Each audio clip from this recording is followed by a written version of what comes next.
Your inner war room, strategizing daily victories over anxiety, doubt, and fear.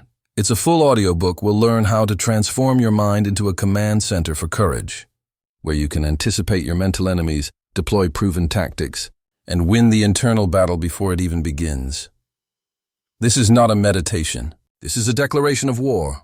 Every single day, a battle is fought in the theater of your mind. Your enemies, anxiety, doubt, and fear. They are not vague feelings.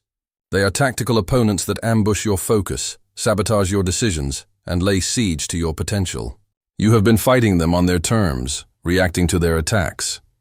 That ends now. This book will teach you how to build your inner war room, a strategic command center in your consciousness, where you will learn to anticipate every mental threat, deploy proven psychological tactics, and secure daily victories. Stop being a casualty of your own mind. Start commanding it. Your first briefing begins now. Listen up. Right now, as you hear this, a war is being fought. Not on some distant battlefield, but right here. Inside your skull. You feel it every time you hesitate. Every time you second-guess yourself. Every time you lie awake at night, playing out scenarios of failure and humiliation. That isn't peace. That is a state of siege. And you have been losing. Today, that ends. Today, you are declaring war on your default mind. Your default mind is not your friend. It's a primitive survival mechanism, hijacked by a modern world it can't comprehend. It screams danger where there is only opportunity. It seeks comfort where comfort is a trap. It is governed by three primary enemies. They are not just feelings. They are adversaries. And like any enemy, you must know them to defeat them. First, anxiety. The saboteur. Anxiety doesn't confront you head-on. It works in the shadows. It whispers, "What if?" It fills your mental engine with sand, overthinking every possible outcome until you're paralyzed by 1,000 different futures that will never happen. Its goal is to make preparation feel like action, so you never actually have to step into the arena. Second, doubt, the underminer. Doubt is the voice that erodes your foundation. You're not ready. You don't have what it takes. Who do you think you are? It takes the evidence of your past and uses it against you, convincing you that your previous failures are a prophecy, not a lesson. Doubt doesn't need to destroy you. It just needs to make you hesitate long enough for the opportunity to pass you by. And third, fear, the paralyzer. Fear is the final overwhelming shock. It's the icy grip that stops your breath when you're about to speak up, to ask for the sale, to walk away from what's killing you. Fear's greatest trick is making the pain of the known seem safer than the promise of the unknown. These three are a council of war, dedicated to your surrender. But they have one critical weakness. They rely on your ignorance. They rely on you mistaking them for you. So here is your first tactical order. Name your enemy to tame your enemy. When you feel that tightness in your chest, don't just call it stress. Point to it. Identify it. Say, "That's anxiety, the saboteur. It's trying to overload me." When you hear that voice questioning your worth, label it. That's doubt, the underminer. It's trying to rewrite my history. Name your enemy to tame your enemy. This is not pop psychology. This is the first move in a psychological war. You are separating yourself from the threat. You are the commander observing the battlefield report. And what is the cost of ignoring this? What is the price of a passive existence? Let's get brutally real. Think about the job you hate, the one that drains your soul for a paycheck. You stay, why? Is it the money? Maybe, but it's mostly the comfort of the known misery. The devil, you know, or the relationship that has become a source of resentment. You stay, why? Because the terrifying silence of being alone seems worse than the daily noise of conflict. This is the grand lie your default mind sells you. It tells you that inaction is safe, that staying put is painless. It is a liar. Let me be clear. The pain of inaction is always greater than the pain of action. The pain of staying in a dead-end job compounds every single day. It's the slow, quiet death of your ambition, your self-respect, your potential. It's a low-grade fever that never breaks. The pain of leaving, that's a sharp, acute pain. A broken bone, and broken bones heal stronger. The pain of inaction is always greater than the pain of action. Inaction is a cancer. Action is surgery. You have been conditioned to believe that your thoughts are your identity. That if you think I'm scared, you are a scared person. That if you think I can't, you are an incapable person. This is the foundational lie we are here to demolish. Here is the core thesis of your new life, the central command of this entire war. You are not your thoughts. You are the commander observing them. Your thoughts are just data. Some of it is useful. Most of it is garbage propaganda from your three enemies. Your fear is not you. Your doubt is not you. Your anxiety is not you. They are conditions of the battlefield, weather patterns, and a commander does not confuse the storm for himself. He reads the weather and adjusts his strategy. The moment you internalize this, you achieve your first and most important victory. The victory is not the absence of fear. The victory is the decision to no longer be its victim. It's the shift from I am afraid to I am experiencing fear. That tiny grammatical shift is a seismic change in power. It creates a space, a split second of choice. And in that space, your discipline is born. Your new operating system is this: acknowledge the thought, but command the response.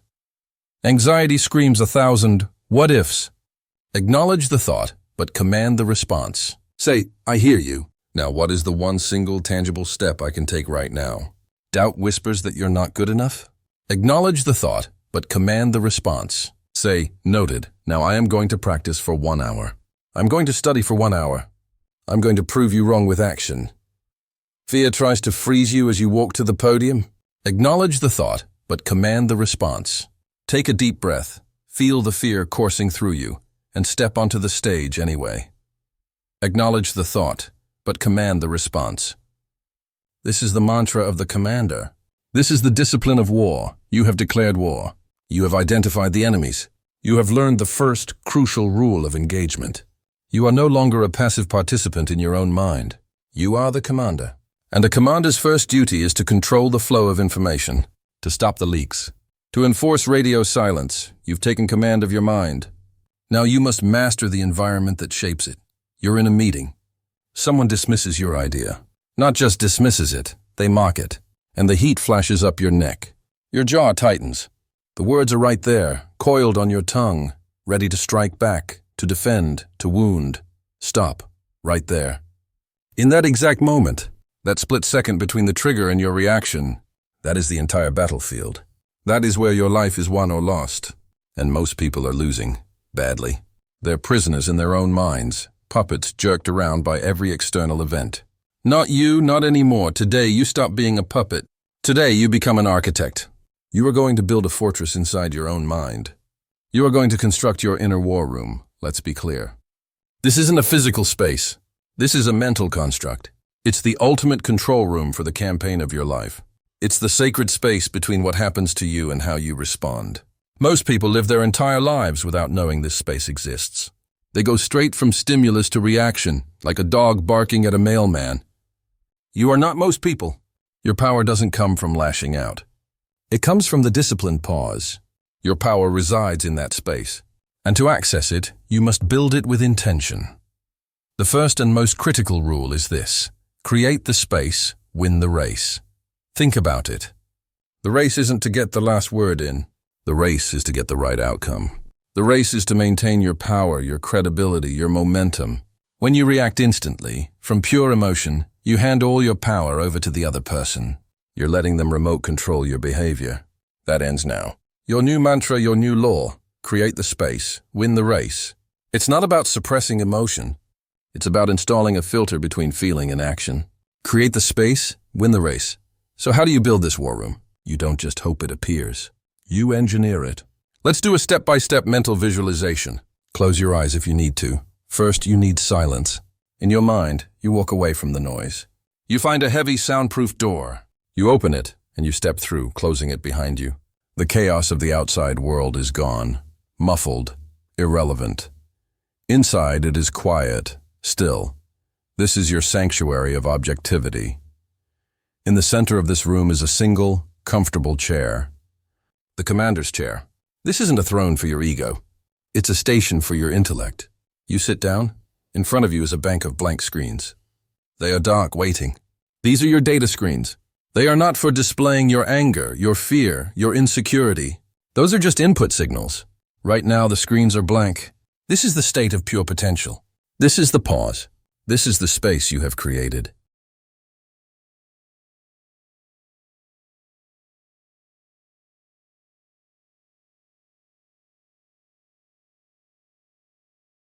Now let's apply this to that real-world moment. The angry email, the one that makes your fingers tremble as you type. The old you would have fired off a reply, a masterpiece of sarcasm and defensiveness. And you would have spent the next week dealing with the fallout, damaging a relationship, burning a bridge. The new you, the commander, operates differently. The trigger hits. You read the email. The heat rises. The old script starts playing in your head, but you don't type. You don't react. Instead, you mentally stand up, walk to that soundproof door, and enter your war room. You sit in the chair. You look at the blank screens. You have just done the most powerful thing a human can do. You have created a gap between the event and yourself. You have created the space. And when you create the space, you win the race. On the main screen, you project the email's text. Not as an insult, but as data. On another screen, you project your own emotional state. Anger, feeling disrespected. On a third, you project your desired outcome. Maintain a professional relationship and get the project back on track. Now, you are no longer the angry employee. You are the commander, assessing a situation. The emotion is just one data point among many. It is not in charge. You are. This brings us to the non-negotiable mindset required to occupy this room. I call it the commander's mindset. It is built on 3 pillars: calm, detached, and decisive. Calm is not the absence of storm. It is the eye of the hurricane. It is stillness at your core while chaos swirls around you. It is a breath. It is the physical act of settling into that chair. Detached does not mean you don't care. It means you are not identified with the event. You are not your anger. You are not your wounded pride. You are the observer of those feelings. You can see them, acknowledge them, without being consumed by them. This is the ultimate leverage, and decisive means that once you have processed the data, you act. The war room is not for hiding. It's for preparing. You gather the intel, you weigh the options, and you issue a clear, intentional order. Then you execute. This mindset is the absolute antithesis of the reactive, emotional state that has been running your life. The reactive mind is a tyrant. The commander's mindset is liberation, and the fundamental law you must operate by in this room is this: emotion is data, not a directive. Let me say that again. Emotion is data, not a directive. Your fear is data. It's telling you about a perceived threat. It is not a command to run and hide. Your anger is data. It's signaling a boundary has been crossed. It is not a command to scream and break things. Your anxiety is data. It's highlighting an uncertainty about the future. It is not a command to paralyze yourself with worry. When you treat emotion as a directive, you are a slave. When you learn to treat it as data, you become a master. You can look at the readout on the screen, anger, level 8, and say, interesting, noted.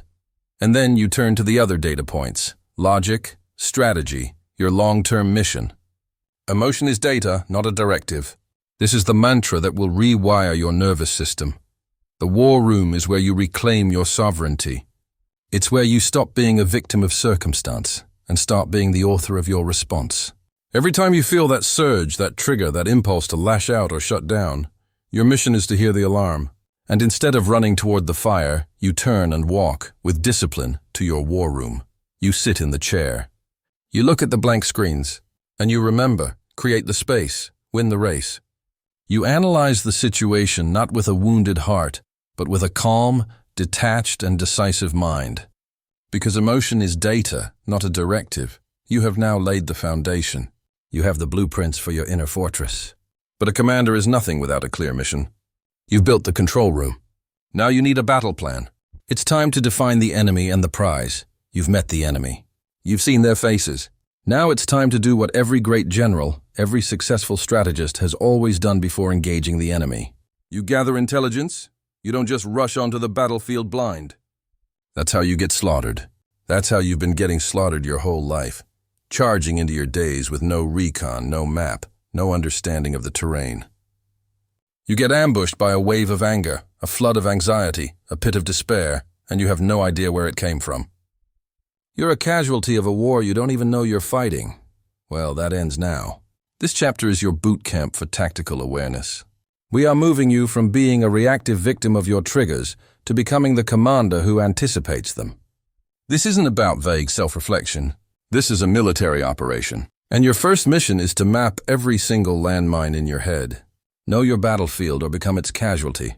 Bullet 1, the proactive log, your mission debrief stop, being surprised by your own emotions. That's amateur hour.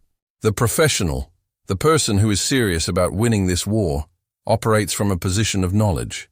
Your first non-negotiable assignment for the next 7 days is to conduct a trigger log. I don't care if you think it's tedious. I don't care if you'd rather be doing something else. Your feelings on the matter are irrelevant. You have a choice. Do the work and gain control, or stay in the dark and remain a puppet to your impulses. Here's how it works. You will carry a notepad or use your phone, and every single time you feel a sharp, negative emotional spike, a jolt of jealousy, a surge of rage, a cold grip of insecurity, you log it. You are a scientist observing a fascinating and dangerous specimen, yourself. Do not just write "felt bad." That's useless. You need specifics. The situation. Where were you? What were you doing? The people. Who was there? Or who were you thinking about? The precise emotion. Name it. Anger, envy, shame, inadequacy. The immediate reaction. What was your first impulse? To snap? To retreat? To scroll mindlessly? To eat something? Let's take the real-world example. You wake up, you grab your phone, you scroll through social media. You see a former colleague on a beach, a friend celebrating a promotion, someone looking fit and happy. And then you feel it, that hollow pit in your stomach. That's a trigger. The amateur says, "I guess I'm just having a bad morning." The professional, the one doing this work, logs it. 7:15 a.m. in bed on Instagram. Saw Mark's vacation photos. Felt intense inadequacy and envy. Immediate impulse was to close the app and feel defeated for the rest of the day. That log entry is not a diary confession. It is a data point. It is a pin in a map. And after 1 week, you will have a collection of pins. You will see patterns you were blind to. That's the key. It's not about avoiding life. It's about observing it with ruthless clarity. What you can predict, you can prevent. Bullet 2. Categorize your threats, red zones and ambushes. Raw data is just noise. A strategist turns noise into a battle plan. So now we categorize. Your triggers generally fall into 2 tactical categories. You need to know which is which, because each requires a different defense. First, you have red zones. These are your predictable, high-risk situations. You can see them coming a mile away. You know that the weekly meeting with your cynical coworker is going to test your patience. You know that visiting certain family members triggers your old insecurities. You know that being tired, hungry, and alone on a Friday night is a recipe for a binge of some kind, be it junk food, junk entertainment, or junk thoughts. Red zones are not surprises. They are schedules. They are appointments with your enemy. And because you know they're coming, you have no excuse for being unprepared. You can arm yourself. You can mentally rehearse. You can set boundaries. You can have an exit strategy. You don't need their permission to protect your peace. A red zone is a test of your preparation, not your character in the moment. Then, you have ambushes. These are the unexpected attacks. The sudden piece of bad news that derails your entire day. The offhand comment from a stranger that hits a nerve you didn't know was exposed. The song that comes on the radio and floods you with a memory you thought you'd buried. You can't always see an ambush coming, but you can be the type of soldier who is always wearing their body armor. By doing the work of mapping your red zones, you build a general resilience that makes you less vulnerable to ambushes. You become harder to knock off balance. When you know your core triggers, the random ones have less power. Know your battlefield or become its casualty. The battlefield is your own mind. Start learning its geography. Bullet 3. The intelligence report. From anxiety to anticipation, at the end of your 7-day mission, you will have your first true intelligence report. This is the single most important document you own. It is the blueprint of your own weaknesses, and therefore the roadmap to your ultimate strength. Sit down with your log. Read it without judgment. You are not a bad person for having these triggers. You are a human with a neurological system. But you are now a human who is choosing to take responsibility for that system. Analyze the data. What are the top 3 people, places, and activities that consistently activate your enemies? When is fear most likely to show up? When does insecurity do its dirty work? The goal here is a profound psychological shift. We are moving you from anxiety to anticipation. Anxiety is a vague, free-floating fear of the unknown. It's the feeling of walking through a dark forest, terrified of what might be behind every tree. Anticipation is the mindset of a hunter in that same forest. The hunter knows the wolf pack hunts near the river at dusk. The hunter knows the bear has a den in the northern cave. The hunter isn't anxious.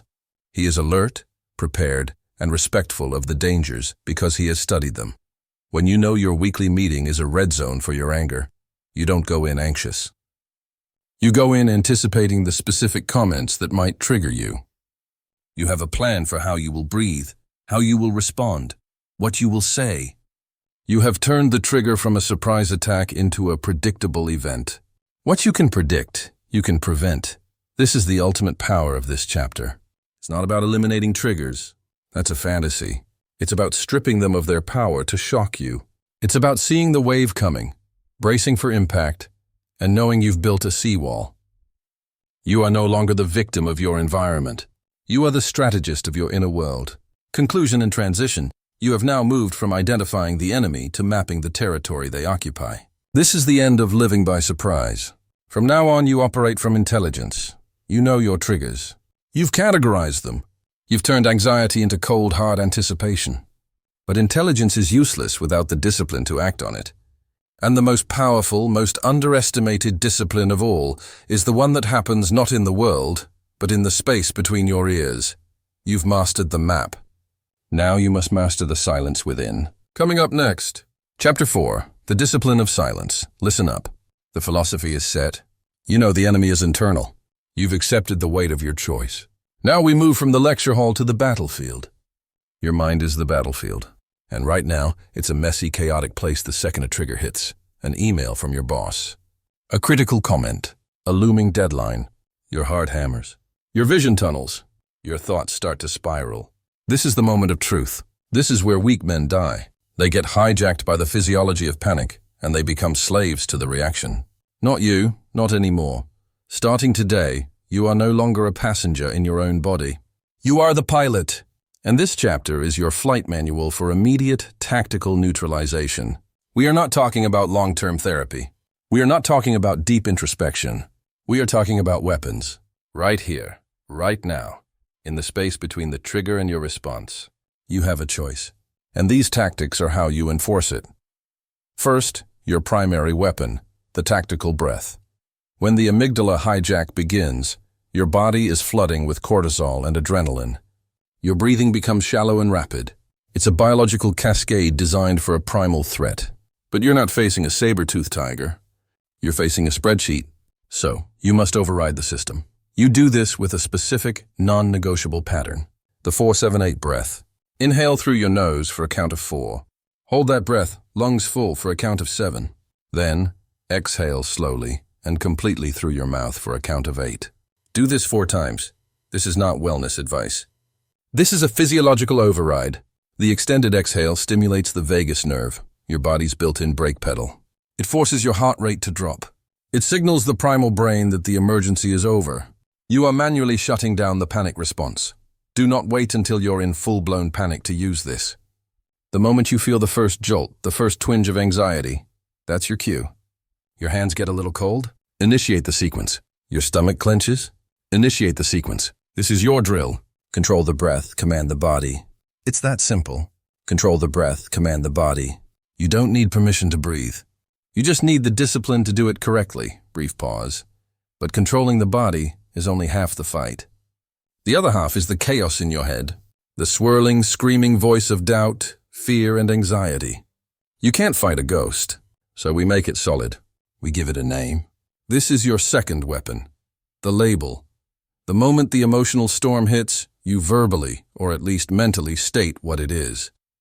You create critical distance. You are not anxious, you are experiencing anxiety. You are not angry, you're feeling anger. This separation is everything. Let's make it real. You're about to walk into a big presentation. Your palms are sweaty.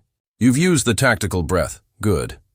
Now, you look at the fear, and you say quietly and firmly, either out loud or in your mind, "This is a fear of judgment," or "This is my ego fearing it will look stupid," or "This is performance anxiety.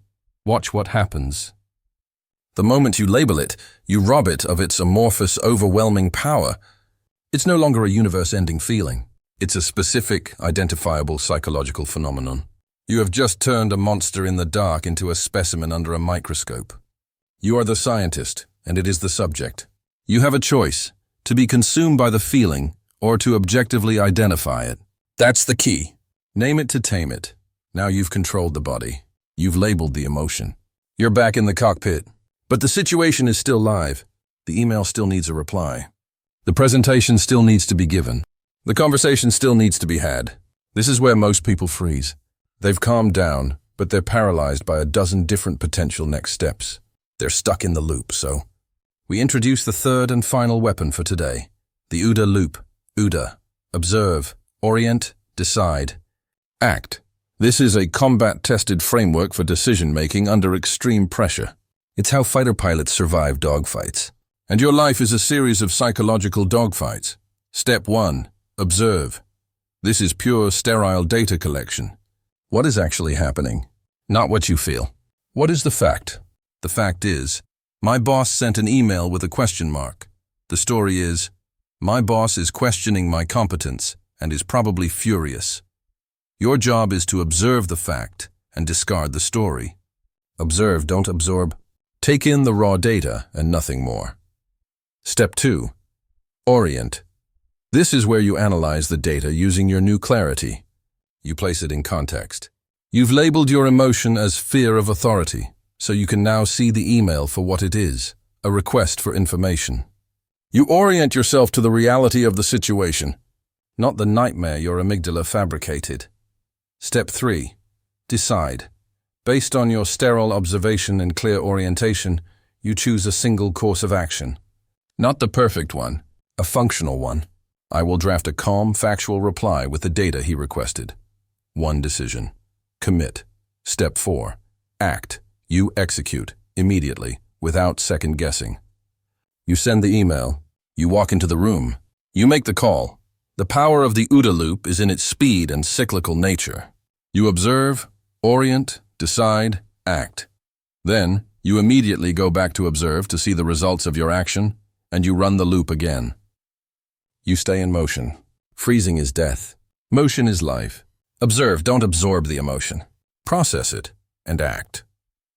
These 3 tactics, the tactical breath, the label, and the OUDA loop, are your trifecta for immediate neutralization.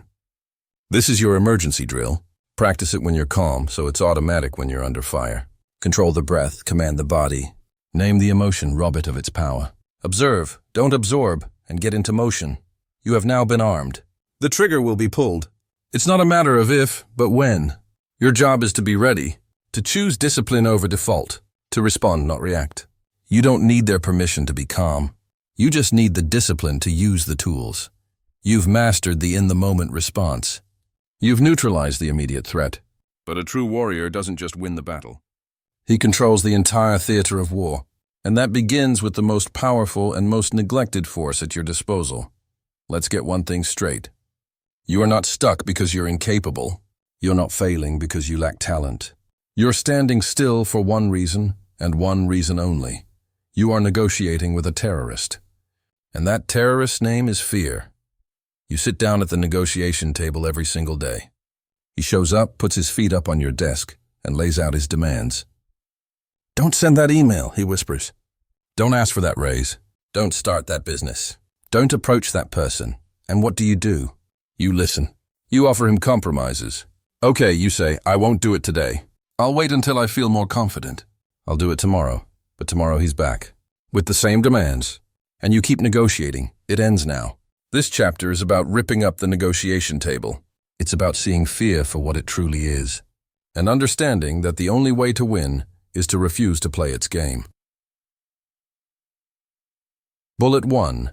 Expose fear's deception. Here is the single most important thing you will ever learn about fear. It is not a warning system. It is not a wise elder looking out for your best interests. Fear is a false prophet living in the past.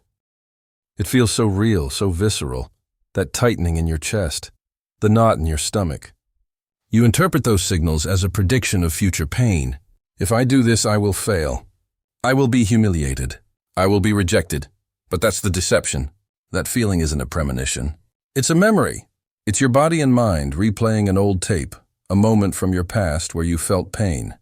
Maybe you failed a test as a kid, were laughed at by classmates, or were rejected by a parent. Your primitive brain, which can't tell the difference between a real tiger and a terrifying email, takes that old, archived pain and projects it onto a future that has not happened. Think about that. The very mechanism that is supposedly protecting you is actually just traumatizing you with ghosts. It's using yesterday's data to sabotage tomorrow's potential. Fear is a false prophet living in the past. It has no special insight into your future. It only knows what has already hurt you. It's a rearview mirror claiming to be a GPS, and you've been following its directions straight into a ditch. Every time you feel that familiar chill, I want you to say it out loud. Fear is a false prophet living in the past. This is not wisdom. This is a malfunction. This is a phantom pain from an old wound. Bullet 2, the probability versus catastrophe. Exercise. So how do you silence this false prophet? You don't argue with it. You don't try to reason with the emotion itself. You use a weapon it cannot comprehend, cold, hard, rational analysis. You must force yourself to perform the probability versus catastrophe exercise. When the fear hits, you stop. You get a piece of paper, or you open a note on your phone. On the left side, you write down the catastrophic story your fear is screaming. Be specific. If I give this presentation, my voice will crack, I'll forget my lines. The audience will laugh at me and I'll be fired in disgrace. Write down the worst-case scenario in all its glorious, dramatic detail. Now, on the right side, you write the realistic probability, not the emotion, the facts. What is the actual statistical likelihood of that entire chain of events happening? Your voice might crack, possible. You might forget a line, it happens. But the entire audience laughing? Unlikely. Getting fired for one slightly awkward presentation? In any professional organization, the probability is virtually zero. Let's take that real-world example, the fear of public speaking. The catastrophic story is total social and professional annihilation. The realistic probability? Maybe a 10% chance you'll be a bit flustered. A 1% chance someone will notice and think less of you for a moment. A 0.001% chance of any meaningful professional consequence. You are trading your entire potential, the chance to lead, to influence, to grow, for a fantasy. You are letting a 1% phantom possibility dictate 100% of your reality. This exercise forces the primitive emotional brain to stand before the rational adult brain. It exposes the lie. The fear isn't about the real outcome. It's about the catastrophic story, and the story is almost always a work of fiction. Stop reading the fiction. Start analyzing the facts. Bullet 3. Command. Action before confidence. Analysis is crucial, but it is not enough. Understanding the lie doesn't make the feeling disappear. You are waiting for the feeling to change before you take the action. This is your fundamental error. You think the sequence is feel confidence, then take action. I am here to tell you that sequence is a myth. It is backwards. The true, unbreakable sequence is take action, then feel confidence. Confidence is not the prerequisite for action. It is the reward. It is the chemical residue left in your system after you have faced the unknown and survived.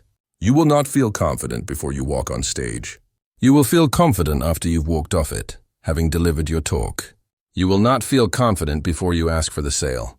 You will feel confident after you've asked 10 times, regardless of the outcome.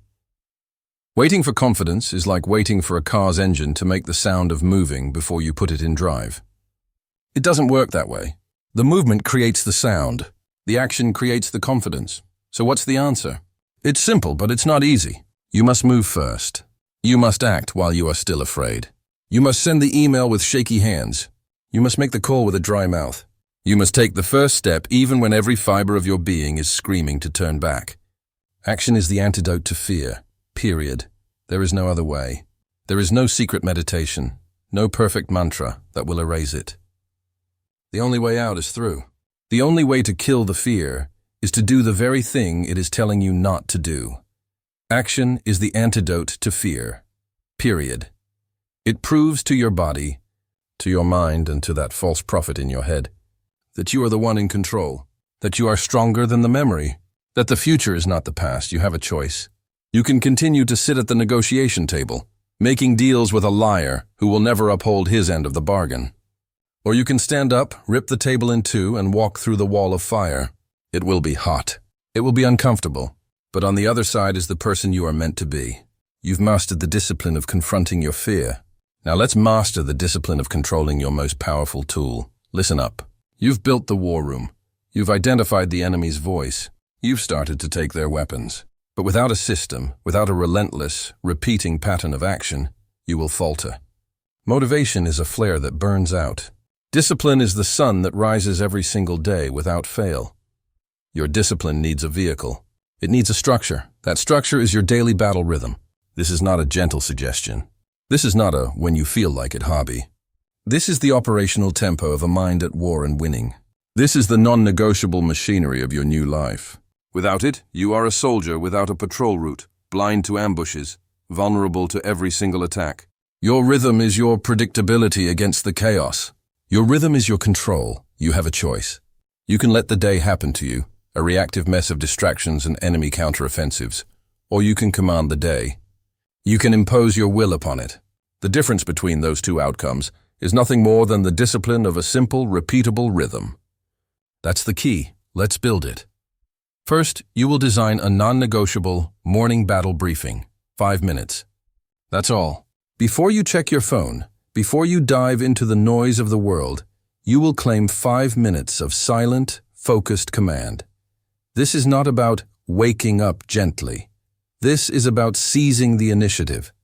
In these 5 minutes, you will do 3 things with the precision of a military operation. 1. Set your intention for the day. Not a to-do list, but a character list. How will the commander act today? With decisiveness? With calm under pressure? Name it. Today, I lead with unwavering focus. 2. Visualize your potential challenges. See the difficult conversation, the boring task, the moment of temptation. See yourself navigating it with the poise of your commander identity. And 3. Affirm that identity. Look in the mirror if you have to, and say it. I am in command.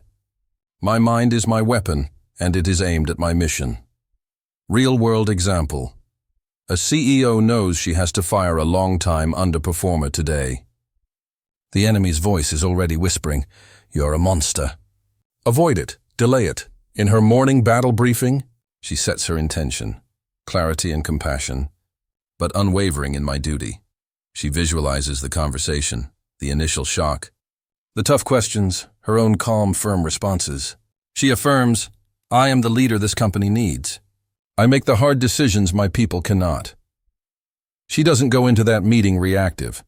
She enters it prepared, having already won the first mental battle. You don't need their permission to take these 5 minutes. You just need the discipline to take them. This isn't about finding time. It's about commanding it. You have a choice. 5 minutes of intentionality or a full day of chaos. The choice is yours. That's the key. The second element of your battle rhythm is scheduled reconnaissance. The battle doesn't end after your morning briefing. The enemy regroups. Fatigue sets in. Distractions multiply. So 3 times a day, maybe at 10 a.m., 1 p.m., and 4 p.m., you will institute a 2-minute check-in. This is a tactical pause. Stop what you're doing. Close your eyes if you can. Breathe. And ask yourself, what is the state of my inner war room? Is the commander present, or has the committee taken the microphone? Is my focus sharp, or has it been scattered by the enemy's artillery of notifications and trivialities? Identify any emerging threats. Is resentment building? Is anxiety starting to hum in the background? This is not a deep meditation. It's a status report. A moment of check-in prevents a lifetime of checkout. Let me say that again, because it's one of the most important sentences you will ever internalize. A moment of check-in prevents a lifetime of checkout. When you feel the urge to scroll mindlessly, that's a check-in moment. When you feel frustration boiling over, that's a check-in moment. You are taking reconnaissance of your own mind. You are spotting the enemy troop movements before they become a full-scale invasion.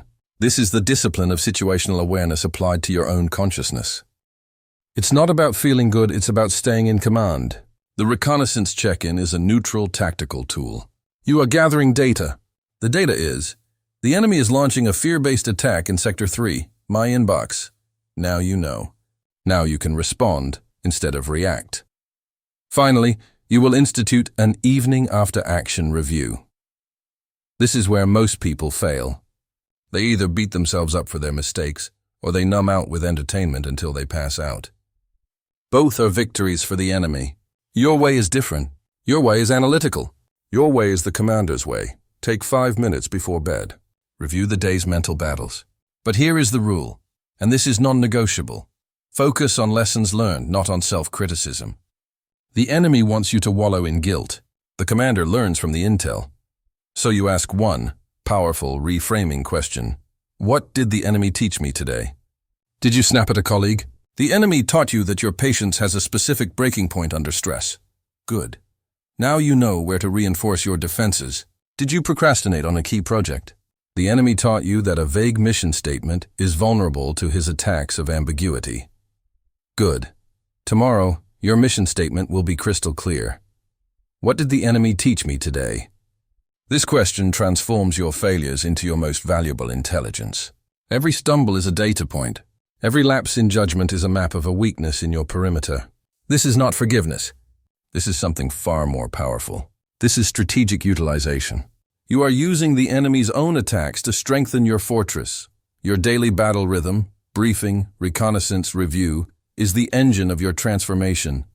It turns abstract concepts like discipline and mindfulness into concrete, actionable drills. It is the daily practice of command. You mastered the structure of your day. Now, you must master the one force that can shatter that structure in an instant, your emotional impulses. You must learn the ultimate discipline of the battlefield. Listen up. You've been fighting the wrong battle. You think the war for your best life is fought in your mind.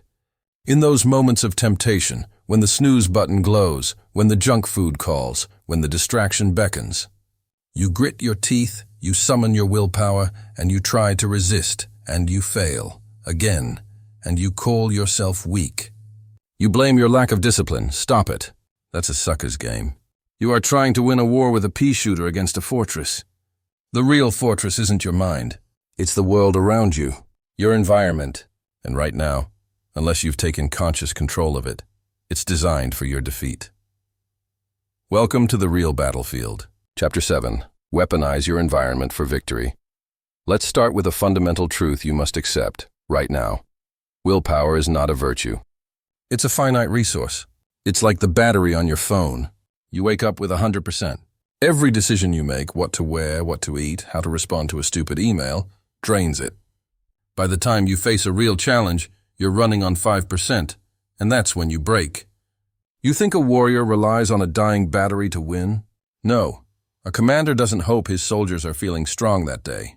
A true commander engineers the battlefield to make victory the easiest, most logical path. He removes the swamps, secures the high ground, and funnels the enemy into a kill zone. Your life is no different. Don't rely on discipline. Design your defense. You are not weak. You are just trying to solve an engineering problem with a feeling. Feelings are fickle. Engineering is permanent. So we engineer, we design. We start with the physical space. This is not about tidiness. This is about tactical advantage. Look at your phone. It's not a phone. It's a slot machine designed by 1,000 of the world's smartest people to keep you addicted. So you don't try to use it less. You engineer it. You delete the social media apps. You turn off every single notification that isn't from a human being you actually know. You make it boring. You charge it in another room. You are removing the enemy's forward operating base from your pocket. Look at your kitchen. You're tired after work, willpower depleted, and you open the cupboard to see junk food. You will eat it. The negotiation is over before it begins. So you engineer it. On Sunday you spend 1 hour, just 1 hour, preparing healthy meals. You put them in containers. You have pre-made protein shakes. You have apples on the counter. You have made the right choice, the default choice. You have eliminated the need for a draining decision. Here's a simple, brutal example you can implement tonight. Place your workout clothes, your shoes, everything you need, right next to your bed. When that alarm goes off, you are not having a philosophical debate with your pillow about the merits of exercise. You are executing a pre-engineered maneuver. You put on the clothes. The decision is made. The path of least resistance is now the path to the gym. Don't rely on discipline. Design your defense. You are removing the need for heroism.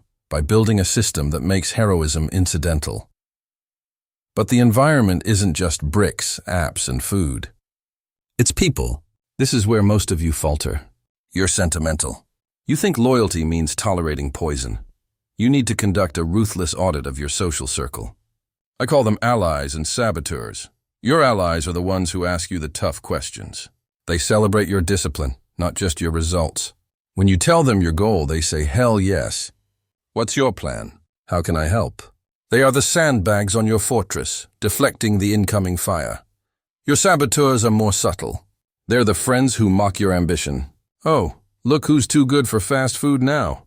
They're the ones who drag you to the bar when you said you were cutting back. They're the family members who constantly tell you why your dreams are unrealistic. They are not bad people. They are just terrified. Your growth holds up a mirror to their stagnation, and they cannot stand the reflection. So they, consciously or not, will try to pull you back down to their level. You must get this. Your environment is either a weapon or a wound. Every interaction is either strengthening you or infecting you. There is no neutral. This doesn't mean you have to dramatically cut off your family. It means you have to be strategic. You manage your exposure. You stop sharing your vulnerable dreams with the saboteurs. You stop accepting every invitation to engage in behaviors that derail you. You consciously schedule more time with your allies. You tell them, "I'm in a grind right now. I need you to hold me accountable." You are weaponizing your relationships for your own victory. Stop trying to be the one strong tree in a hurricane.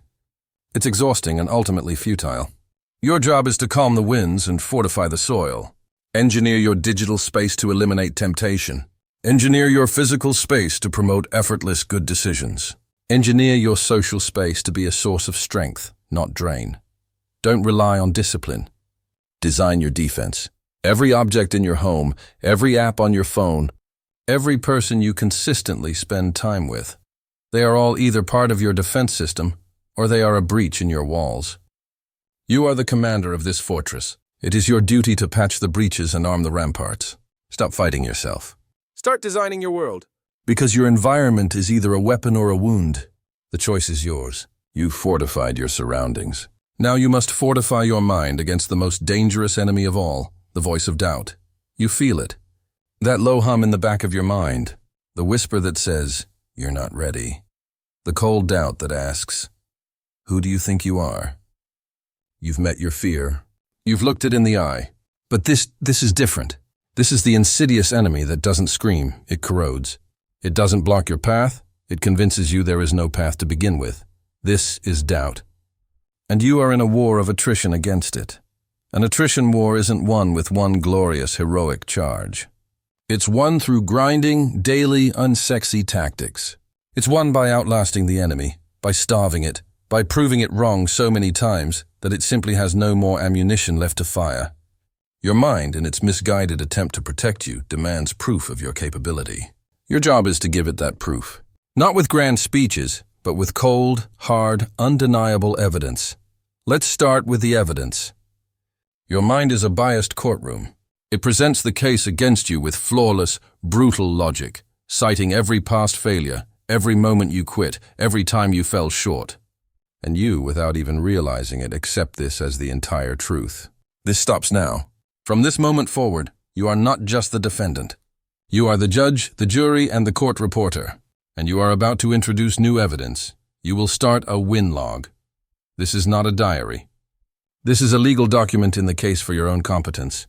It is a ledger of minor victories. What's a minor victory? It's every single time you follow through on a small promise to yourself.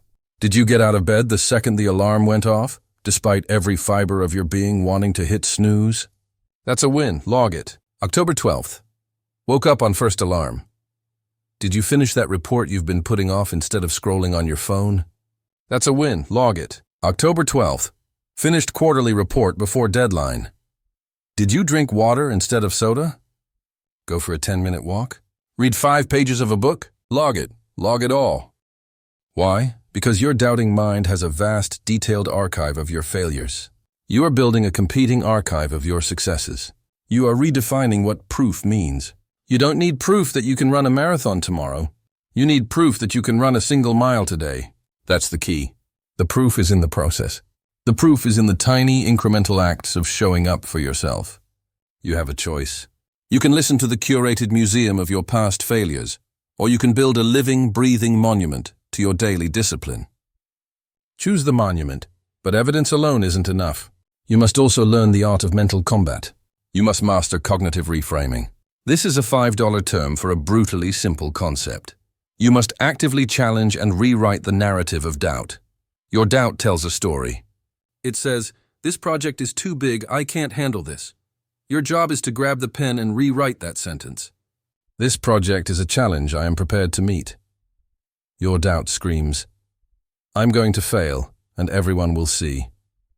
You rewrite it. "I will execute my plan to the best of my ability, and my worth is not determined by the outcome." Your doubt whispers, "I don't have what it takes." You rewrite it with force. "I am building what it takes right now, with this very action." The story you tell is the battle you fight. If you tell yourself a story of being overwhelmed and incapable, that is the brutal, uphill battle you will experience. If you tell yourself a story of being a focused, capable person meeting a worthy challenge, the entire nature of the fight changes. The terrain becomes familiar. Your footing becomes solid. You are not denying the difficulty.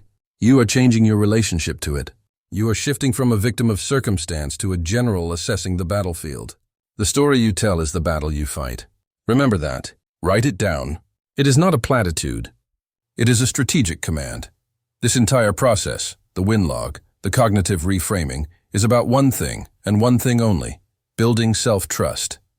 And I need you to understand this on a molecular level. Self-trust is not a feeling. It is not a birthright. It is not given. Self-trust is earned, not given. You earn it. You earn it the same way you earn the trust of anyone else, through consistent, reliable action.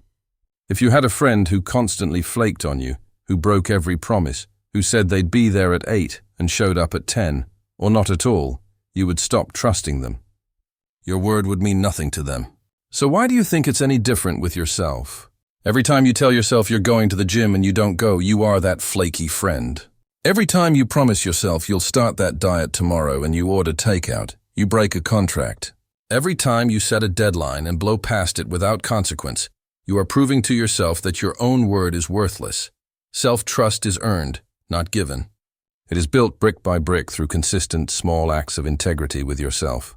Following through on the tiny promise is a brick. Writing in the win log is a brick. Successfully reframing a negative thought is a brick. Each one seems insignificant, but you lay enough bricks day after day, and you stop seeing individual bricks. You see a fortress that doubt cannot penetrate. This is the war of attrition. You are not fighting for one glorious moment of being doubt-free. That's a fantasy. You are fighting to make doubt irrelevant.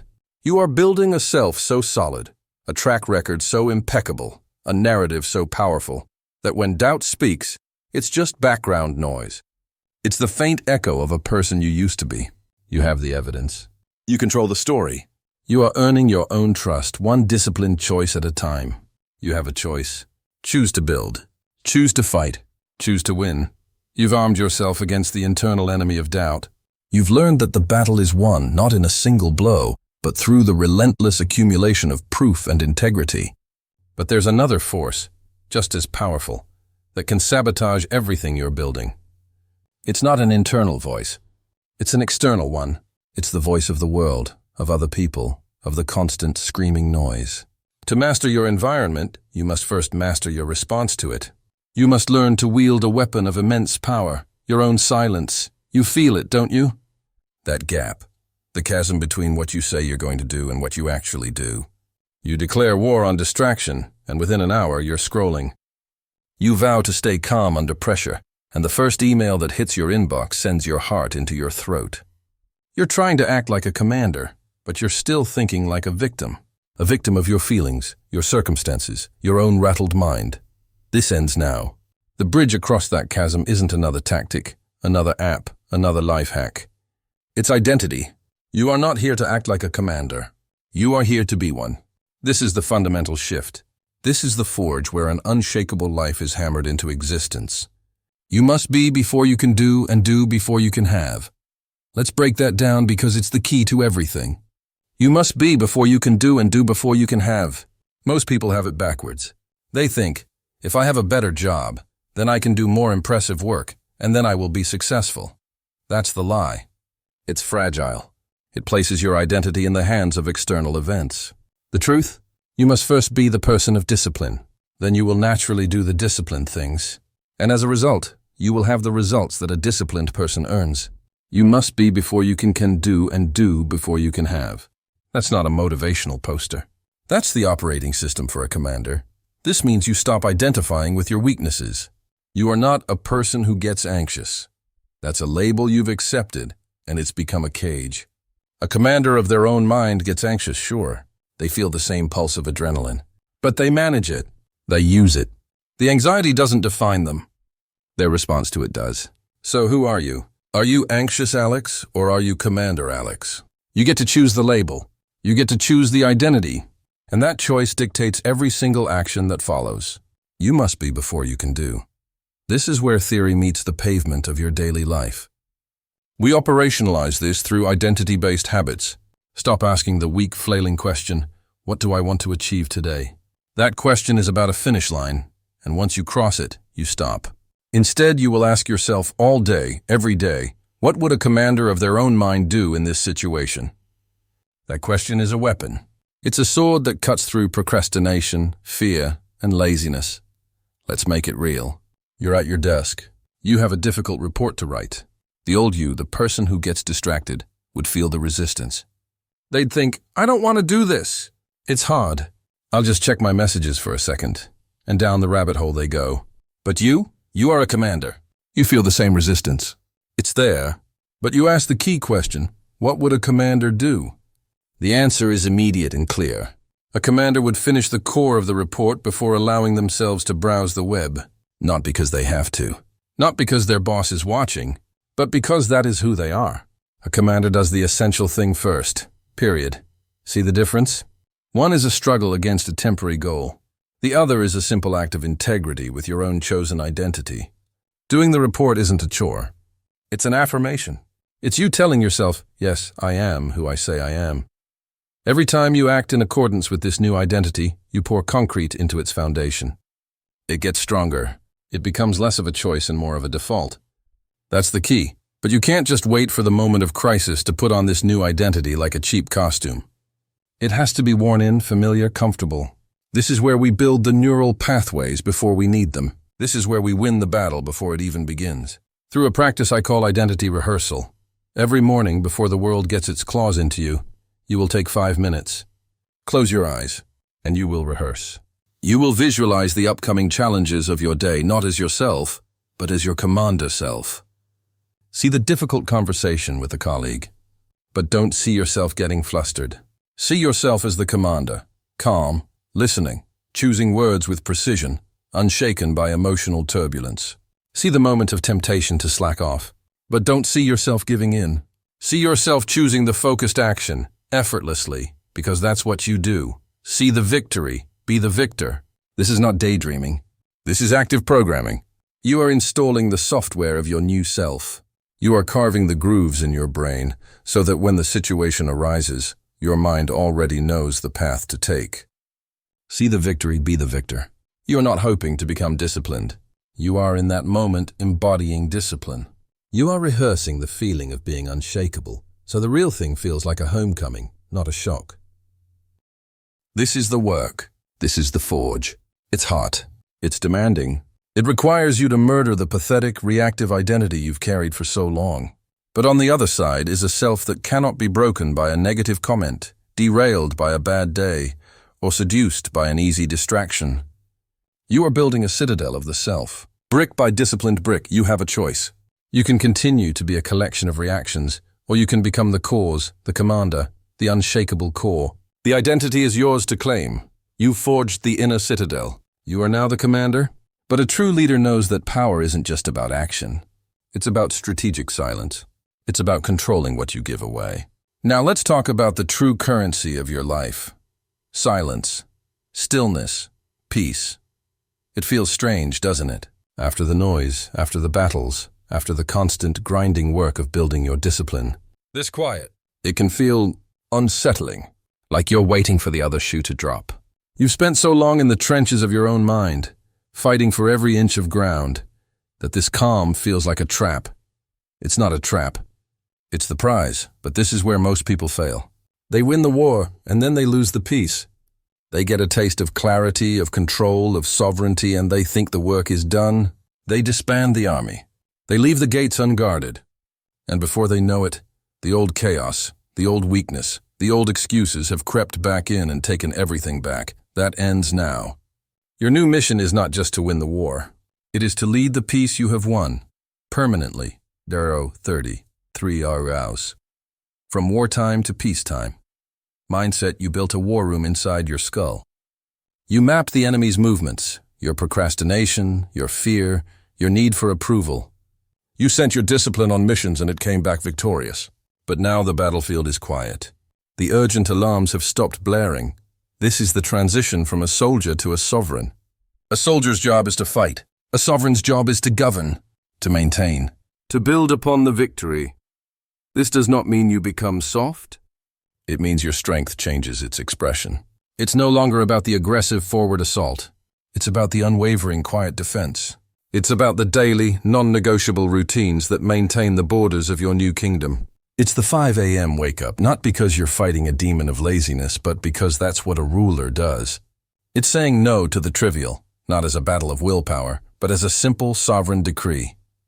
The war room is quiet, but it is never closed. Let me be perfectly clear. Complacency is the enemy of peace. Thinking I've made it is the fastest way to lose it all. Your discipline is not a tool you put away. It is the foundation of your new nation. You must tend to it, reinforce it, honor it every single day. You are not on vacation from yourself. You are the permanent governor of your life. The war room is quiet, but it is never closed. You don't get to board it up and forget the lessons you learned in there. You walk through it every day. You look at the maps. You remember what it took to get here. That's how you keep what you've earned. Trickicquire 630. The art of strategic forgetting. There's a poison that can ruin your hard-won peace. It's called the past. Not the lessons of the past, but the emotional anchors, the shame of your failures, the bitterness of old betrayals, the ghost of the person you used to be. You must learn a new discipline. The discipline of strategic forgetting. This isn't about repression. It's not about pretending the past didn't happen. That's weakness. Strategic forgetting is an act of supreme strength. It is the conscious, deliberate choice to release the emotional charge of a past event, so it no longer has a vote in your present decisions. Think of a past business failure. One that cost you money, time, and pride. The weak man carries that like a millstone. He brings that fear, that sense of shame, into every new venture. He second-guesses every decision, haunted by the ghost of that loss. He is trying to build a new future with the rotten bricks of his past. You conduct a strategic after-action review. You take the lesson. My financial controls were weak, or I trusted the wrong partner. You write that lesson down. You embed it in your operating system, and then you burn the rest. You consciously decide, the emotional weight of this failure ends here. It does not get to enter the new territory I am building. That's the key. You take the data and discard the drama. You honor the lesson by not repeating it, not by forever punishing yourself for learning it. Forgive yourself. Forgive others, not for them, for you. Holding on to a grudge, especially against yourself, is like holding a hot coal intending to throw it at someone else. You're the one who gets burned. You are poisoning your own well. Your peace is too valuable, too hard-won to be contaminated by yesterday's toxins. You have a choice. You can drag the corpses of your past battles into your clean, well-ordered present, or you can bury them with honor and march on. A commander knows that to dwell on a lost skirmish is to lose the entire campaign. Let it go. Your future self is waiting, and he doesn't have time for your old ghosts. 30, 845. The final command. Build more commanders, so here you are. The internal civil war is over. The borders are secure. The peace is real. What now? This is your final command. Lead. Your mission is no longer just about you. It's about the quality of your leadership. You lead your life from this place of hard-won inner sovereignty. And that clarity, that calm, that unshakable certainty, it becomes a force field that impacts everyone around you. You stop complaining. You stop participating in gossip. You stop reacting to trivial nonsense. Why? Because a ruler does not engage in petty skirmishes. Your energy is reserved for building, creating, and protecting your peace. And people will see it. They'll be drawn to your calm. They'll be confused by your lack of drama. And when they ask you how you did it, you have a responsibility. You don't give them a pep talk. You give them the blueprint. You show them the door to their own war room. A true commander builds more commanders. This isn't about being a guru. It's about raising the standard. It's about extending the territory of discipline and peace. When you see someone struggling with the same chaos you once mastered, you extend a hand. Not to carry them, but to show them how to carry themselves. You don't need their permission to be an example. You simply are one by virtue of the work you've done on yourself. Your life is no longer a question. It is an answer. An answer to the chaos of the world. Your calm in a crisis is leadership. Your integrity when no one is watching is leadership. Your ability to enjoy the simple peace of a silent morning is leadership. A true commander builds more commanders. Your legacy will not be what you acquired, but who you empowered. Who did you help wake up? Who did you help silence their own inner critic? Who did you show that another way was possible? 8:45, 9 gas. Conclusion and transition, the war for your soul is over. You won. Now the noble lifelong work of peace begins. Govern wisely. Build relentlessly. And never ever forget that the war room is quiet, but it is never closed. You have become the master of your own noise. Now, you must learn to wield the ultimate power of a true sovereign, the power of saying nothing at all. In the next and final chapter, we will master the final discipline. Let's be perfectly clear. The war for your mind is over. It ended the moment you decided to build your inner war room. You are no longer a reactive participant in your own mental chaos. You are the commander.